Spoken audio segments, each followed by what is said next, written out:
Nasci no dia 2 de julho de 1938, no município de Piratininga, São Paulo, muito próximo a Bauru, que fica bem no centro do estado. Toda a minha família, assim como meus tios, a gente morava numa fazenda grande e ali vieram os primos com quem eu fui criado, né, no tempo da infância. Até a gente brincava livremente, sem nenhuma restrição de não pode, a gente podia tudo. E tanto que disso resultou o meu gosto pela natureza, pela vida natural. Eu tenho um pouco de claustrofobia. Eu não sou capaz de ficar muito tempo dentro de quatro paredes fechadas. Então eu não serviria para ser advogado, para ser dentista, médico, não serviria. Como a gente morava o tempo todo na fazenda, a divulgação das coisas, o conhecimento, para mim, era muito raro, muito limitado. A gente gostava muito do ambiente ali, nos entornos, né? Mas fora disso, por exemplo, conhecer outras cidades, outras regiões, não tinha tido nenhuma chance até então. Como a gente morava longe da cidade, primeiro eu fiz o curso primário quase todo na própria fazenda, aonde até o terceiro ano primário, a escola era 50 metros da minha casa. Então era dentro da fazenda. As professoras vinham de fora, naquele tempo elas tinham que sair para fazer pontos para carreira de docentes da Secretaria da Educação. Inclusive uma professora daqui de Rio das Pedras esteve lá por um período, por esse motivo. O quarto ano, que era o último ano do primário, a gente não tinha na escola, na fazenda. Então eu caminhava a cavalo até um patrimônio chamado Paulistânia. Então diariamente saía às 6 da manhã, chegava às 1h30, 2 horas da tarde, 7 horas começava a aula, terminava meio-dia, e sempre ia e voltava a cavalo. Eu fui fazer o ginásio em Duartina durante 4 anos, que era a cidade mais próxima, a 18 quilômetros, e ficava lá numa pensão. Durante esse período todo eu fiz até o quarto ano do ginásio. Do ginásio eu fui para Bauru, que tinha o colégio, onde eu fiz o curso colegial, científico colegial,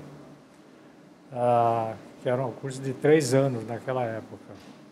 E foi, como eu relato, numa das aulas vagas que faltou professor, que o colégio fazia esse trabalho de divulgação de profissões, escolas e tal. E lá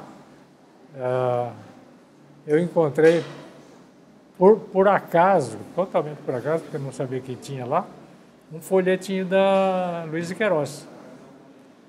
E falei, aí li e me localizei um pouco e decidi que eu viria para a Exalc de alguma forma para poder fazer o curso de agronomia, que eu sempre tive vontade de seguir essa carreira, mas não sabia que existia escola superior de agricultura.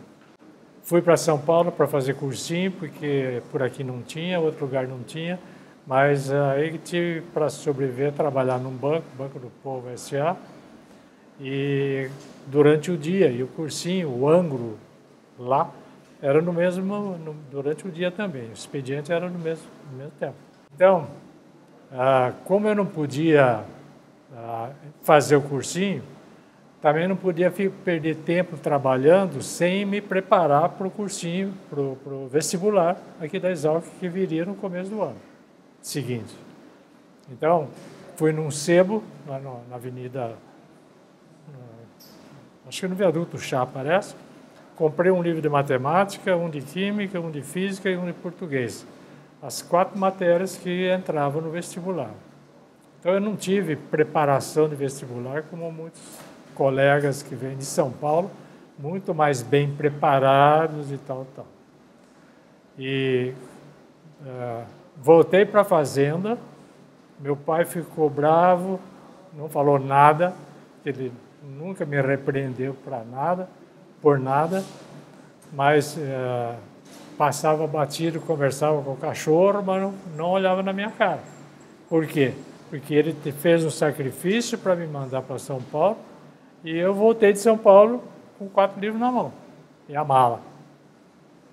Com firme propósito que eu tenho que estudar, estudava sozinho, sentado lá no terraço da casa. Eu entrei em 3ª chamada.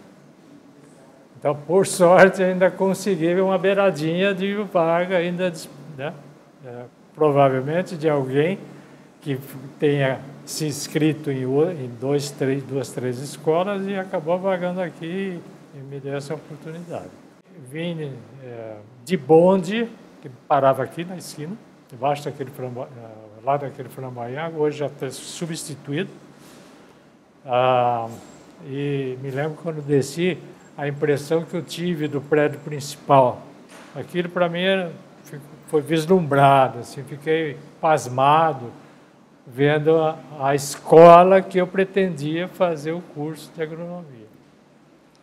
E em seguida, daí começou a minha vida na pensão, morando na pensão, e começou o primeiro ano e tal e tal. Um dia, meu tio me inscreveu numa empresa americana chamada Anderson Clayton, que mexia com oleaginose, especialmente amendoim e algodão. Naquele tempo, soja nem se falava. E eu estava numa aula prática de química, recebi um recado daqui do prédio principal, da diretoria, que estavam me chamando lá. Aí eu vim atender, era um agrônomo, representante da Clayton, da sede em São Paulo, me contando que eu tinha sido aprovado e agraciado com a bolsa de estudo aqui na Exalc, que eu tinha sido aprovado e, portanto, merecia a bolsa. Aí eu comecei a sequenciar o curso e eu tinha como compromisso pela bolsa de fazer estágio de férias nas áreas de cultivo de amendoim, de algodão, girassol. Começou algumas primeiras plantações naquela época. Então, aquele óleo salada era um óleo de amendoim, bem típico, uma latinha quadradinha assim, aquele que a gente comprava o Jaú não existia naquele tempo, comprava nos armazéns. E essa bolsa era suficiente para mim pagar a mensalidade da pensão e ainda sobrava outra metade para uso diverso de material de escola, de roupa e viagem, quando eu ia eventualmente lá para Duartina, onde de lá pegava um caminhão de leite para chegar na fazenda. Eu sofri em algumas de química, eu tinha uma base insuficiente para acompanhar livremente, porque durante o colégio foi trocado 3 professores de química. Então, meu curso no colegial, que era a base para a química aqui da Exalc, era meio deficiente. Eu sofri em química. Em matemática também um pouco. Porque eu não fiz cursinho, meu colégio era colégio do interior, com a qualidade, coitado do colégio Ernesto Monte, hoje em dia, está totalmente estragado, lá quase abandonado, mas existe ainda dando aula. Então, a gente passa por uns apertos durante a vida, e escolar principalmente. Como eu trabalhava e estagiava em oleaginosas agrícolas, eu fiz a optativa, que era no quarto e quinto ano, as optativas da diversificação, a fitotecnia. E a outra era a diversificação de silvicultura. Eu gostava das culturas não só agrícolas, mas a florestal também. De todas as plantas, né? Aí tinha um colega, Peter Prange, que fazia estágio na silvicultura, mas também era assim. Ele vinha assistir às aulas nas nossas aulas da fitotecnia. E quando se iniciou a expansão, já tinha, acho que 3, o professor Eládio, o Paulo Galvão, 3, do quarto docente em diante, foram contratados em função de algumas vagas novas que foram criando para continuidade de composição do currículo de engenharia florestal do nosso curso de engenharia florestal. O Peter estava mais ou menos direcionado a assumir a disciplina essa de reflorestamento. Só que ele fez um estágio nas últimas férias do quinto ano, né, no último semestre, lá na Rigesa, em Santa Catarina, lá em Lages, Santa Catarina. E resolveu que não ia ficar aqui, e foi contratado lá pela Rigesa. Com isso, abriu essa vaga. Quando ele me falou isso e que ele ia para lá, aí eu vim atender o chamado do professor Eládio. E tinha lá algumas áreas, alguns setores, né? De semente, de genética, melhoramento, não sei o quê, tecnologia, de papel e celulose. Para mim não tinha condição, porque meu assunto era fitotecnia. Só que no meio delas tinha lá chamada reflorestamento. No final mudou o nome, ficou formação, manejo de povoamentos florestais, quer dizer, plantação e a condução para a produção de madeira. Falei, opa, essa daqui dá certo, porque eu posso usar toda a minha base de fitotecnia, de solo, de adubação, de genética, posso aproveitar nisso daqui. E aí, quando estourou a Revolução em 64, em março de 64, em abril eu fui contratado nessa vaga. Então eu digo que eu iniciei na Exalc no tempo do Castelo Branco, que era o pescocinho curto, mas era macho para chuchu na Revolução. E fiquei trabalhando aqui 30 anos, que foi meu tempo de aposentadoria, 94, quando saiu o Fernando Henrique Cardoso da presidência da República. Depois entrou o Lula, em 94. Então eu entrei com o Castelo Branco e saí com o Fernando Henrique.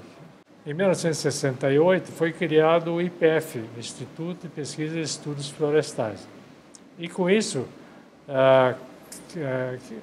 esse convênio é um convênio USP/Exalc e as empresas verticalizadas, que são as produtoras de papel, de chapa, a serraria, então as siderúrgicas.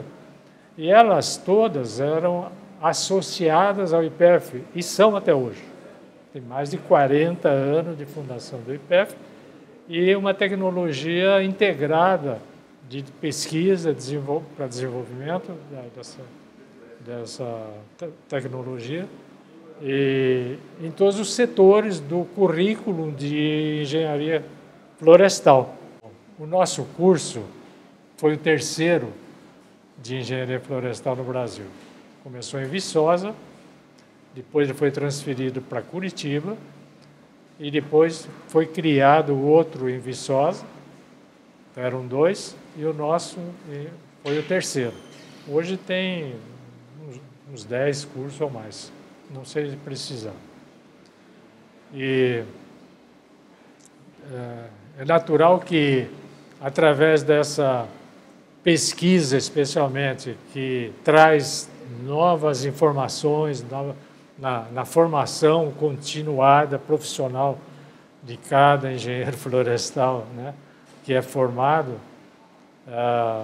e durante o exercício profissional, tem contribuído de uma forma até integrada com os profissionais especialmente das cerca de 30, ou não sei precisar se são 30 ou mais empresas associadas ao IPF atualmente. Começamos com 4. E uma é a Duratex, a Champion e mais 2. E hoje tem cerca de 40 empresas associadas. Aquilo é bastante dinâmico, uma não tem condição, sai, a outra entra, mas o objetivo sempre, e por isso resultou esse crescimento, era bem objetivo a orientação do diretor científico, o professor Eládio, e depois da sucessão, inclusive eu fui quando era chefe do departamento, de resolver o problema prático de produção da empresa. Então, como é que se fazia? O pessoal científico do departamento montava um experimento em função do interesse do que a empresa pretendia.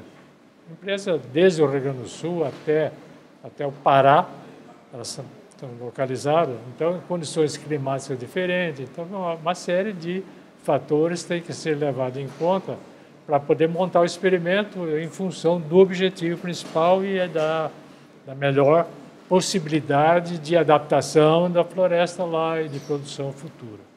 Aí fui fazer o que eu tinha vontade e nunca tive tempo. Fui criar vaca. Já tinha o sítio que meu pai morava lá em Piratininga, e depois do falecimento deles, meus pais e minha mãe, eu assumi. E até agora estou criando vaca. Né? Agora já estou meio velho, sabe? Estou com 75 anos e não está dando mais porque fica a 220 quilômetros daqui. Então não é fácil a gente cuidar de alguma coisa a essa distância. Então estou arrendando pasto.